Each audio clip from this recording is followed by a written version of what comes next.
The soldier and you walk down, you see also what they're required to connect to. Soldier needs to connect to the soldier, another soldier, and his team leader. The network requirements currently are FM voice and GPS, 15 kilobits today, which we can take care of, 2 megabits in the future, because this is the 2014 to 2018 timeframe we're looking into. So with the programs of record we currently have, we'll be able to get to that 2 megabit stream. And we will do that with the networking equipment, the networking radio. The task for the soldier will be install and operate. And you notice the signal task, there's no signal soldier down at this level. That is because a signal soldier at a higher echelon will be remotely managing the IP network. So if you understand this slide, we're going to jump a little bit ahead, and I've picked out a couple of different echelons just to give you some differences. Next slide. So at the company talk, you notice there's points in red, SIPR, NIPR, VoIP, video showing up in red. That's a new area, a new requirement for the company level. The company needs to see that video piece. They need to see the enemy through our UAV systems around the corner. So this is a new requirement for the 2014 timeframe. Also, install and operate jitters. You see, that's the remote management piece that's happening at the company talk level. So there's a jitters network manager required at that level. The interesting thing is, as soon as you introduce a new piece of equipment, there's a basis of issue plan for personnel. So that's going to push the requirement for 2 more personnel. So it's important to understand that equipment drives the number of people we're going to have in the regiment. The next one over, multifunctional support brigades at the 2014 timeframe, they will not be in an ARFA-gen cycle like we see it, like 1-for-1. We're looking at much more different, probably 1 to 3 or more, which means they have embedded signal equipment in there that can't be used. As a business model, that's not a good model, because you've got all that equipment locked up in folks that are not in an ARFA-gen cycle. So to be able to pull those out would be possibly a better management process. So that's one of the other things we're looking at. But they have all the equipment that they need. At theater level, however, and at the functional brigades, they use pooled assets to provide their communication support. So they've got battalions and brigades that are providing that capability for them, but they can only do it to a 34% level. So that means 66% of the requirement today even is not met by our pooled signal assets, something we need to fix. Next slide. So some of our capability gaps.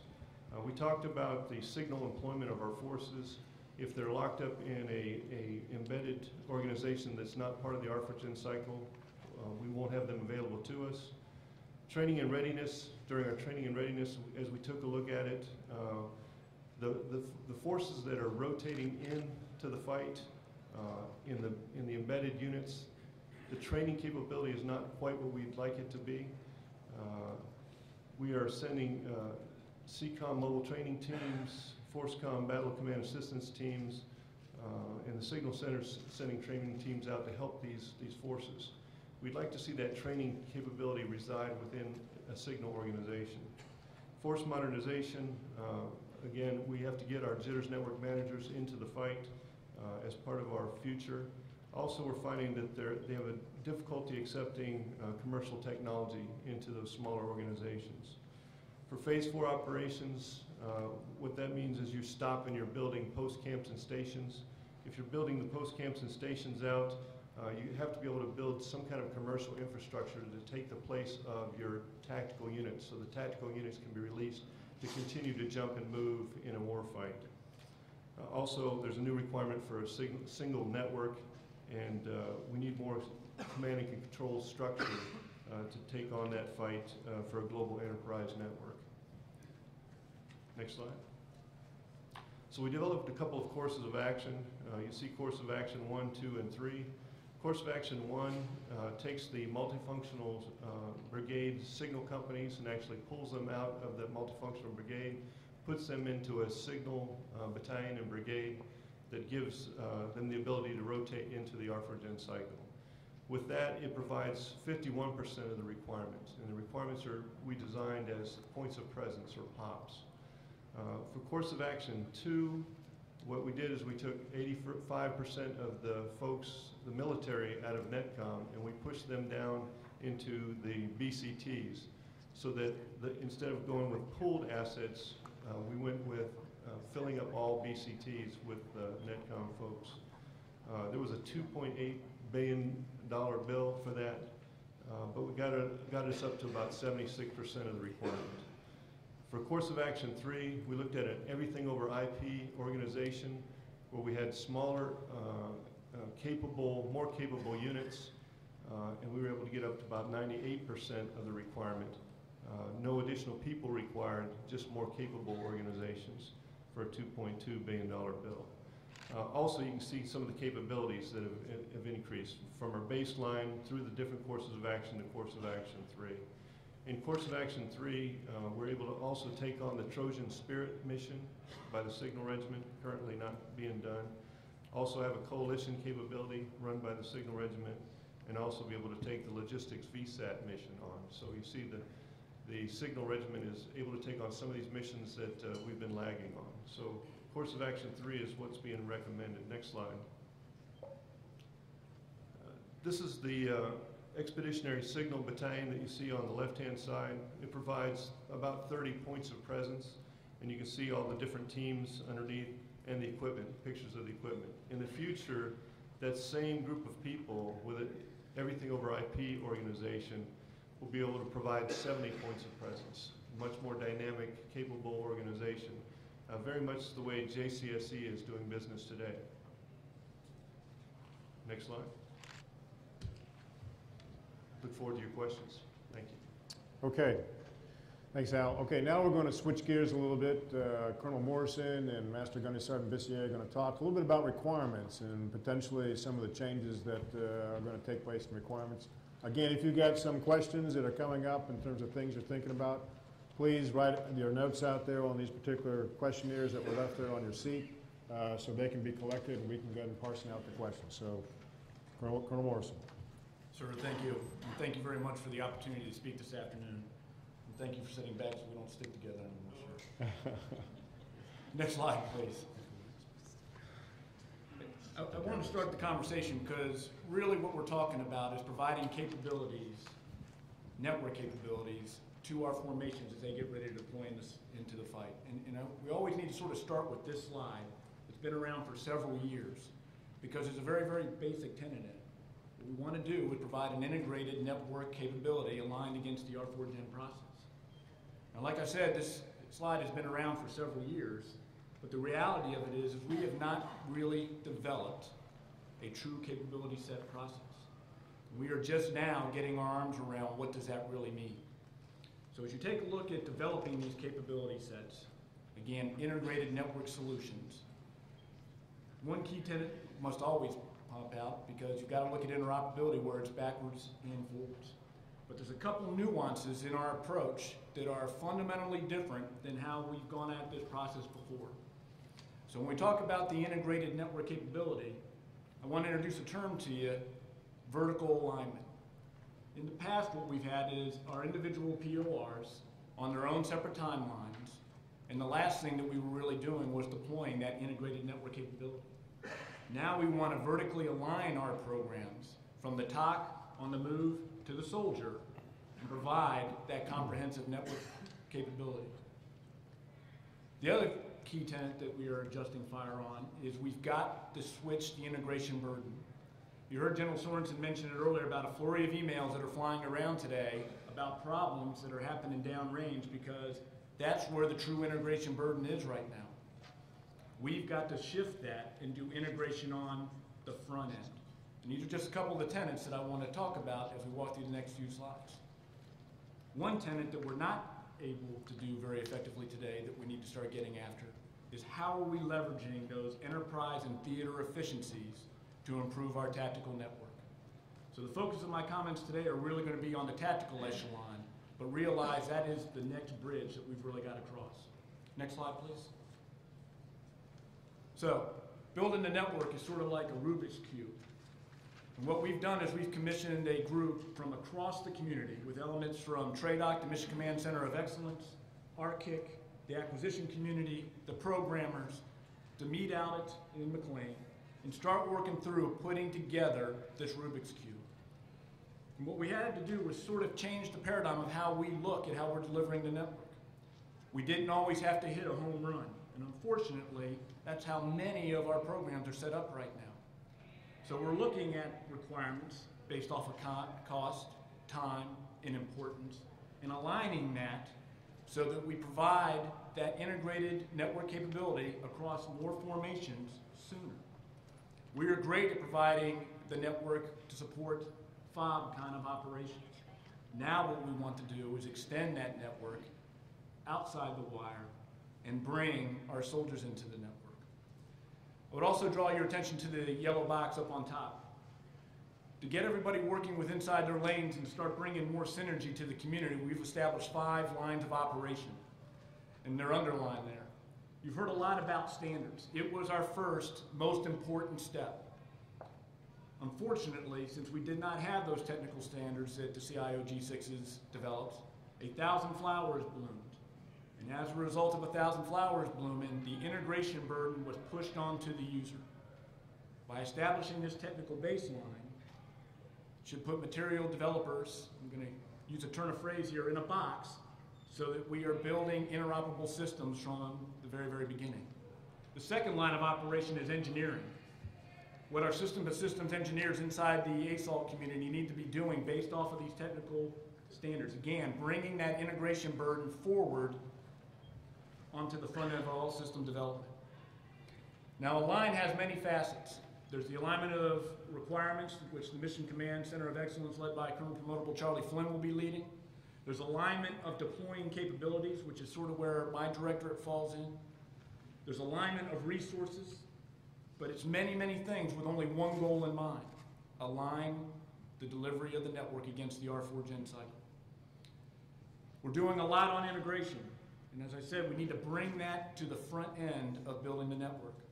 The Army's made a commitment to the Army Experimental Task Force, led by General Walker's team, to establish a network centerpiece of excellence down at Fort Bliss and White Sands Missile Range, where an operational unit is going to receive all the components of the network, whether it's PORs that are coming on board or it's TPE that's downrange, so the network is in one place and we can make it work prior to handing it off to our soldiers as they go into the available pool.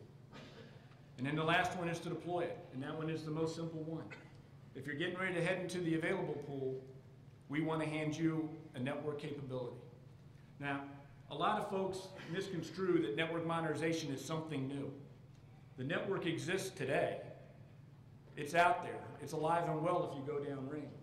What we're talking about is the continuous modernization of that network, much like industry does, that makes it better every single day for our formations and for our soldiers. Next slide. So we've sort of revamped our approach, and this is just a simple cartoon. But if you were to take a look at how we're programmatically aligning ourselves right now, if you buy into that concept of vertically aligning our network capability from the top to the soldier, you're really only given about 2 brigades a year that true network capability. We want to change that paradigm and make it more green to where more formations are getting that integrated vertical network capability. Now, embedded in this are some prioritizations. Our focus now is not necessarily on building a gold watch across the entire spectrum of the network where we try and provide everything to include all the applications, et cetera, that are inside of it. A focus is now built on building that network, building capacity, and making sure that the tactical infrastructure is there, because we know that our maneuver commanders will fill it. So it's a fundamental shift in how we're doing it. We're going to build the network and extend it, and then get it out to our soldiers. Next slide. So this sort of is another cartoon that sort of shows where we're at today. You've heard General Lynn reference the Mission Command essential characteristics. This is sort of how you see that morph over time. So 13-14 is really going to be our first true integrated capability set. And I would draw your attention down below. You know we do an ad hoc network deployment today, many, many pieces falling in on our soldiers downrange. We want to change that and start doing modernization that's aligned against R4Gen. And then eventually, as those technical standards get implemented, it's continuous modernization, because it essentially becomes that plug-and-play network where it's very, very easy to change. It's not a holistic change, it's an incremental change. Next slide. Thank you very much, and I look forward to your questions. Okay, thanks, John. Master Sergeant Bissier. Good afternoon, sir. Thank you for the opportunity, sir. Good afternoon, everyone. I'm going to bring it a little bit different from the Marine Corps side of the house and how we do things and how the network is supporting and some of the integrations that we're doing, as well as working with the Army on a lot of the issues that are in place right now. Next slide, please. Some of the things of where we've been, where we're going, and what the operational picture looks like for us as the Marine Corps has just now started regaining and gaining control of what used to be a contract-owned and operated network. We're now in a government-owned process of taking back that network within the Marine Corps outside of what used to be the Navy Marine Corps network. So everybody's watching us and see how we do these things, so hopefully we don't screw this up. So next slide, please. Again, going back to where things were, a lot of improvements have been already taking place. We've done amazing things, and it's not just the Army, the Air Force, the Navy, and the DoD itself. Industry has brought us leap years ahead of things way back when, because I can recall those days because I used to do Morse code way back when. And now we are passing mega files and data within a matter of seconds across the network infrastructure. Next slide, please. We are at the level now to where is that we have individuals who are communicating all the way out to the battlefield with the simplest of equipment now. Every last one of you have a piece of this equipment right in your pocket right now. We're talking about George Jetson age right now. Back in the day, we never thought of those type of things right now to the point where is it now. We have it, but the biggest portion of it right now that we're focusing on is the security. The information itself is great until somebody else gets a hold of it. Once they get it, we're at a loss. Next slide, please. So within the Marine Corps, we have what is known as our Marine Corps Network Operations Security Command Center, the McNOS itself. They do the whole overall picture of holding together our network infrastructure as we operate on a daily basis. As you can see, the three entities that we work with, the IT portion of it, and the systems and status and performance, operational significance and events, and threat and vulnerabilities. Working with all three of those together have a tendency to give us a somewhat, I would say somewhat, because nothing is ever secure when we're out there in the network. It gives us the capability of being able to pass some information and data to where it's needed in the combat environment with some sense of security. The threats and vulnerabilities are one issue to where is that we are constantly trying to make sure that we are protected. Our network is getting hit at least millions of times a day. As we try to defend that on a regular basis, we're constantly trying to maneuver new software that's going to help secure that network. But we need to work together. On a DoD and the GNet together is what's going to help us. If that chain link is weak in one portion of that, we're going to all have issues. Not just in the Army, not just in the Marine Corps, but across the DoD. Next slide, please. You can go ahead and build that, please. In most cases, we always had the means to be able to fight with the big pieces of equipment, tanks, aircraft, huge ships, shooting Volkswagen-sized rounds across the water into another country very easily. Next slide, please. But now you have people with very little income within that country that can bring us to our knees with just a click of a mouse. We need to pay attention and we need to work towards making sure the security of our information, again, is where we focus in as well.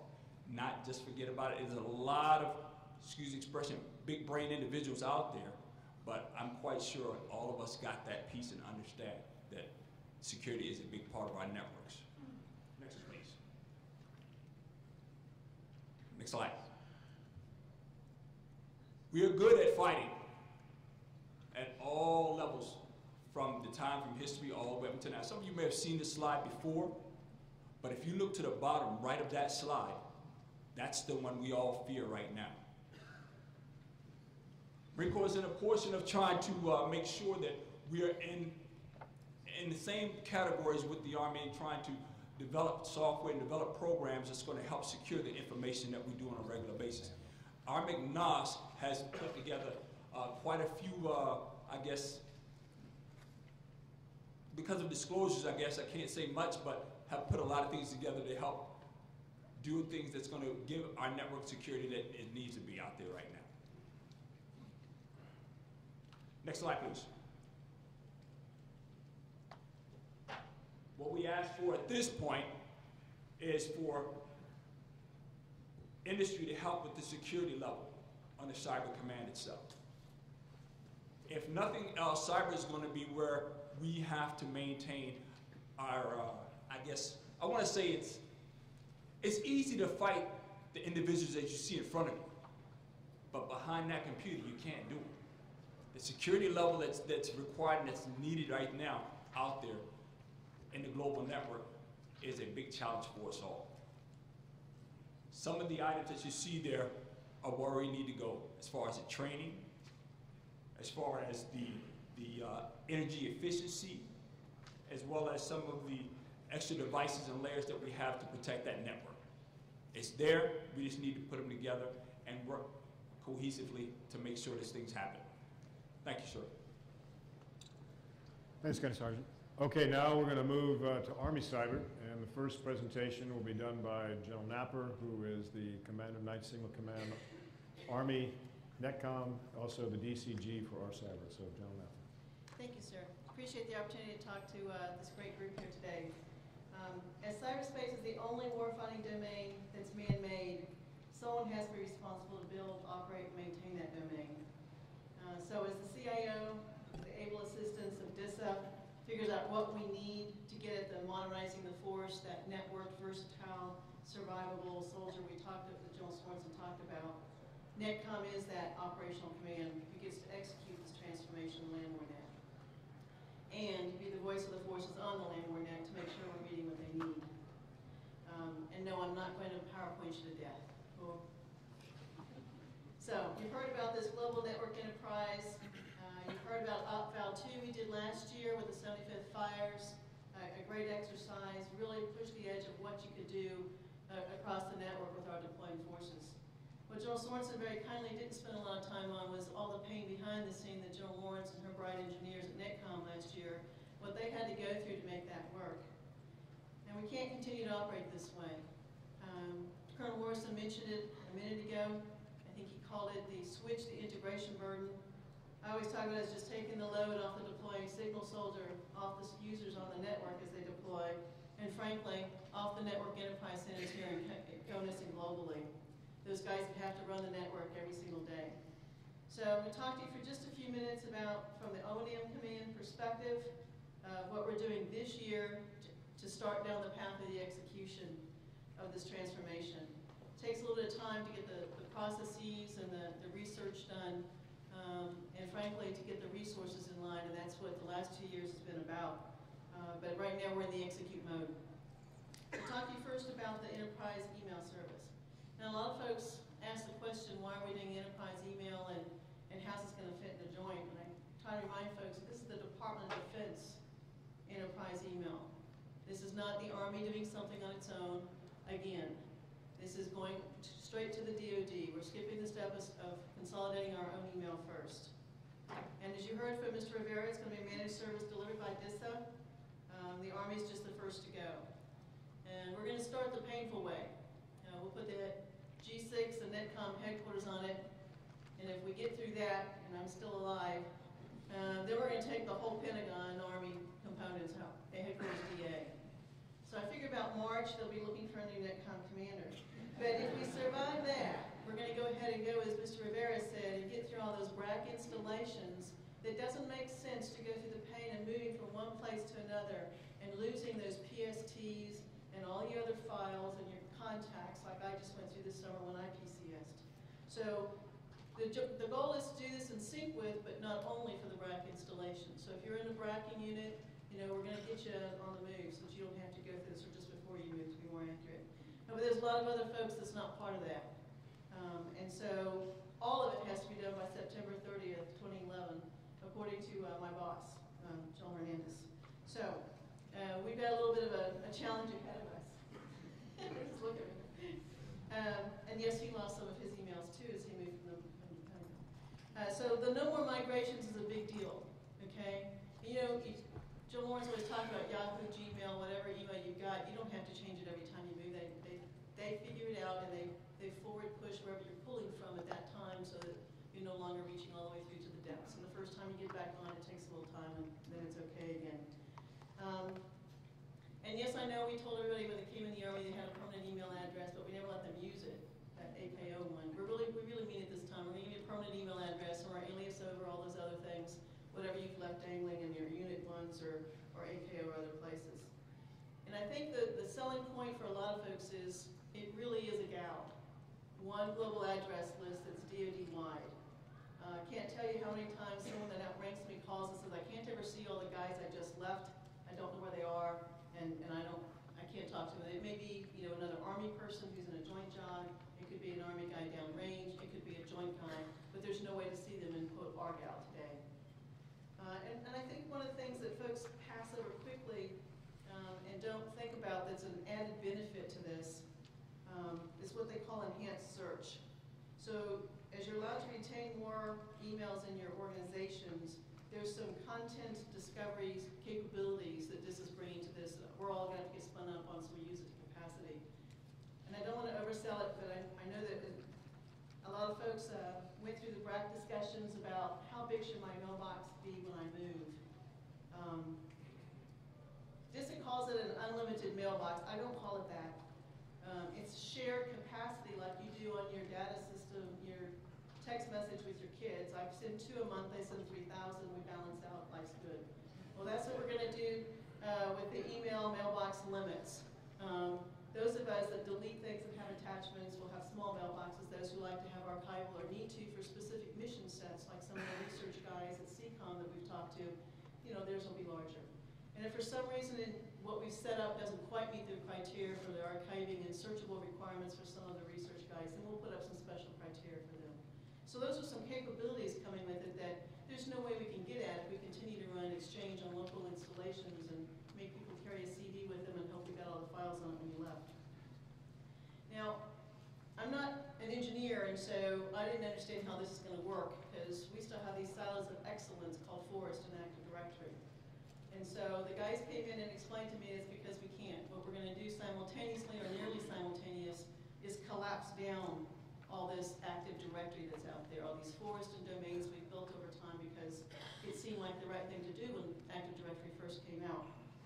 And so we're getting at this network standardization today so that we can collapse down the different forests. We had a great telecom this morning talking about the 3 important forests: an account forest, an application forest, and then this legacy one that's going to have all the stuff that doesn't quite fit all the ID management that you're supposed to fit until we figure out what to do with them. But it'll improve our directory services and it'll let us get our applications working better together. And then hopefully, if we get this right this year, then Alpha will be able to take care of us on a SharePoint instantiation so that we can also share across organizations in SharePoint. Now, I'd be remiss if I didn't talk about NetOps, because every signal officer has to talk about NetOps. I like the Gunny's chart. I think we're beyond talking about NetOps.